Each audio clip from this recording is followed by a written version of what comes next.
പൗലോസ് സഭയോട് പറഞ്ഞു, തിമോത്തിയോസ് എഴുതിയ 2-ാമത്തെ ലേഖനം 4-ാം അധ്യായം 3-ാമത്തെ വചനം. ഞാൻ ഇന്ന് ഈ വചനം പലപ്പോഴും വായിക്കുമ്പോൾ എത്ര കൃത്യമാണ് പരിശുദ്ധ വചനങ്ങൾ. നിങ്ങൾ ശ്രദ്ധാപൂർവം വായിച്ച്. ജനങ്ങൾ ഉത്തമമായ പ്രബോധനത്തിൽ സഹിഷ്ണുത കാണിക്കാത്ത കാലം വരും. കേൾവിക്ക് ഇമ്പമുള്ളവയിൽ ആവേശം കൊള്ളുകയാൽ അവർ തങ്ങളുടെ അഭിരുചിക്ക് ചേർന്ന പ്രബോധകരെ വിളിച്ചു കൂട്ടും. ജനങ്ങൾ ഉത്തമമായ പ്രബോധനത്തിൽ, ഉത്തമമായ പ്രബോധനം, സത്യപ്രബോധനം, കർത്താവിൻ്റെ സത്യപ്രബോധനങ്ങൾ, സത്യവിശ്വാസം, അതിൽ സഹിഷ്ണുത കാണിക്കാത്ത കാലം വരുന്നു. ഈ തമാശകളും അതും ലോകവർത്തമാനങ്ങളും അല്ലെങ്കിൽ സാമ്പത്തികമായ നേട്ടങ്ങൾ, ഭൗതികമായ നന്മകൾ, എനിക്ക് എന്ത് കിട്ടും, ആ ഒരു പ്രോഫിറ്റബിൾ ആറ്റിറ്റ്യൂഡാണ് പലപ്പോൾ. എനിക്ക് എന്ത് കിട്ടും, എനിക്ക് എന്ത് കർത്താവിന് കൊടുക്കാൻ പറ്റും, കർത്താവിൻ്റെ വചനത്തിനായി എനിക്ക് എന്ത് സമർപ്പിക്കാൻ പറ്റും, ഈ ഒരു മനോഭാവത്തേക്കാൾ ഉപരി എനിക്ക് എന്ത് കിട്ടും, എനിക്ക് മെച്ചമുള്ള എന്തിന് ഞാൻ റെഡിയാണ്, എനിക്ക് മെച്ചം തരുന്നത് ആരാണോ അത് ഞാൻ സ്വീകരിക്കും. അവിടെ സത്യപ്രബോധനം, സത്യവിശ്വാസവും ഒന്നും എനിക്ക് വിഷയമല്ല. എനിക്ക് ലാഭം കിട്ടണം, എനിക്ക് മെച്ചം ഉണ്ടാവണം. എൻ്റെ സഹോദരങ്ങളെ, എത്ര കൃത്യമാണ് ദൈവത്തിൻ്റെ വചനങ്ങൾ, എത്ര ശക്തമാണ് ദൈവത്തിൻ്റെ വചനങ്ങൾ. കർത്താവ് പറഞ്ഞ ഈ ഓരോ പ്രവചന അടയാളങ്ങളും നമ്മുടെ തലമുറയിൽ നിന്ന് നിറവേറപ്പെട്ടുകൊണ്ടിരിക്കുന്നു. അടയാളങ്ങൾ നിങ്ങൾ ആ വീഡിയോയിൽ ശ്രദ്ധിച്ച് സഹോദരങ്ങളെ, ഈ പ്രവചനങ്ങളെല്ലാം സംഭവിച്ചു കൊണ്ടിരിക്കുക. കർത്താവിനോട് പ്രാർത്ഥിക്കണം, കർത്താവേ കൃപ തരണമേ. ഈ അടയാളങ്ങൾ ഞങ്ങൾ കാണുമ്പോൾ ഞങ്ങൾ മനസ്സിലാക്കുന്നു, ഇതെല്ലാം ഞങ്ങൾക്ക് തരുന്ന സന്ദേശം എന്താണ്? Urgency of evangelisation. സുവിശേഷ വേലയുടെ അത്യാവശ്യകതയാണ്. നിങ്ങൾ ആ വീഡിയോ പ്രാർത്ഥന യുദ്ധങ്ങളെ പറ്റിക്കും, അവയെ പറ്റിയുള്ള കിംവദന്തികളും.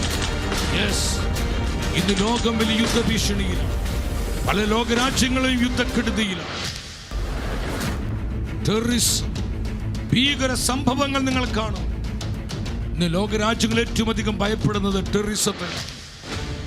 കലാപങ്ങൾ, വേൾഡ് വയലൻസ്, ലോകവ്യാപകമായി നടക്കുന്ന അക്രമങ്ങൾ, അടിപിടികൾ. ഇന്ന് ലോകത്തിൽ എന്തൊക്കെയാ സംഭവിക്കും? പകർച്ചവ്യാധികൾ, പലവിധ പകർച്ചവ്യാധികൾ. ആയിരക്കണക്കിന് ജീവിതങ്ങൾ പകർച്ചവ്യാധികൾ മൂലം മരണമടയുന്നു.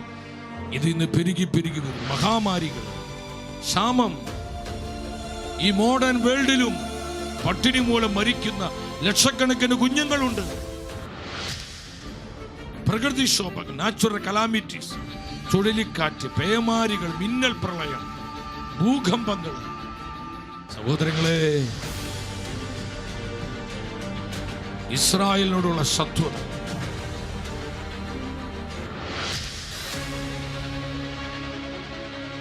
ലോകമഹായുദ്ധങ്ങൾ. കർത്താവേ, ഞങ്ങളെ വിശ്വാസം വർദ്ധിപ്പിക്കണം. വിശ്വാസത്തെ അപ്പോസ്റ്റസി, അനേകർ വിശ്വാസം ഉപേക്ഷിക്കും. നമ്മൾ കണ്ടുകൊണ്ടിരിക്കുക വിശ്വാസത്യാഗത്തിന്റെ പരിണിത ഫലങ്ങൾ ലോകത്തിലും സഭയിലും ഇതാ നടന്നുകൊണ്ടിരിക്കുന്നു. ക്രൈസ്തവ പീഡനം, ഉഗ്രമായ മതപീഡനം, വിശ്വാസത്തെ പ്രതി, യേശുവിനെ പ്രതി രക്തസാക്ഷികളാകുന്ന ആയിരക്കണക്കിന് ക്രൈസ്തവ സഹോദരി സഹോദരങ്ങൾ. ഹല്ലേലൂയ. ശക്തിയോടെ പറഞ്ഞേ ഹല്ലേലൂയ.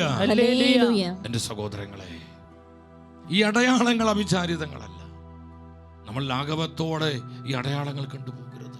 ഈ അടയാളങ്ങളിലൂടെ പരിശുദ്ധാത്മാവ് നമ്മോട് സംസാരിക്കുന്നുണ്ട്. ആത്മാവ് നമുക്ക് മുന്നറിയിപ്പ് തരുന്നുണ്ട്. ഒരുങ്ങുക, അനേകർ മുന്നോട്ട് വരിക, ആത്മാക്കളെ നേടാൻ. നമ്മളിങ്ങനെ പോയാൽ മതി. നമ്മുടെ ജീവിതത്തിന് എപ്പോഴും അർത്ഥമുണ്ടാകുന്നത് നമ്മൾ കർത്താവിനായി ജീവിതങ്ങളെ നേടുമ്പോഴാണ്. ഈ ലോകത്തിൽ എത്ര കൊല്ലം ജീവിച്ചു എന്നതല്ല അർത്ഥം. എൻ്റെ ജീവിതം എന്തുമാത്രം കർത്താവിന് പ്രോഫിറ്റബിളായി, എൻ്റെ ജീവിതം കൊണ്ട് കർത്താവിന് എന്തുമാത്രം മഹത്വമുണ്ടായി, എന്തുമാത്രം ആത്മാക്കള് ഈശോയെ കണ്ടുമുട്ടി, എന്തുമാത്രം കുടുംബങ്ങൾ രക്ഷയിലേക്ക് വന്നു. എൻ്റെ കൊച്ചു ജീവിതം കൊണ്ട്, എൻ്റെ പ്രാർത്ഥന കൊണ്ട്, എൻ്റെ പ്രവർത്തനം കൊണ്ട് എത്ര ആത്മാക്കളെ എനിക്ക് നിത്യജീവനായി നേടുവാൻ പറ്റി. അതിൻ്റെ അടിസ്ഥാനത്തിലാണ് നിത്യതയിൽ കർത്താവ് എന്നെയും നിന്നെയും വിധിക്കുന്നത്, നമ്മളെ വിധിക്കുന്നത്. സ്വർഗത്തിൽ നമുക്കുള്ള പ്രതിഫലം ഈ ലോക ജീവിതത്തിൽ നമ്മുടെ ജീവിതം കർത്താവിനായി പ്രയോജനപ്പെടുന്നതിൻ്റെ അടിസ്ഥാനത്തിലാണ് സ്വർഗത്തിൽ നിക്ഷേപം വർദ്ധിക്കുന്നത്. സഹോദരങ്ങളെ, നിത്യജീവന് വേണ്ടി അധ്വാനിക്കണം. നിത്യതയ്ക്കായി പ്രതിഫലം നമ്മൾ സജ്ജമാക്കണം. ആത്മാക്കളെ നേടുക കർത്താവിനായി, ജീവിതങ്ങളെ കർത്താവിനായി നേടുക.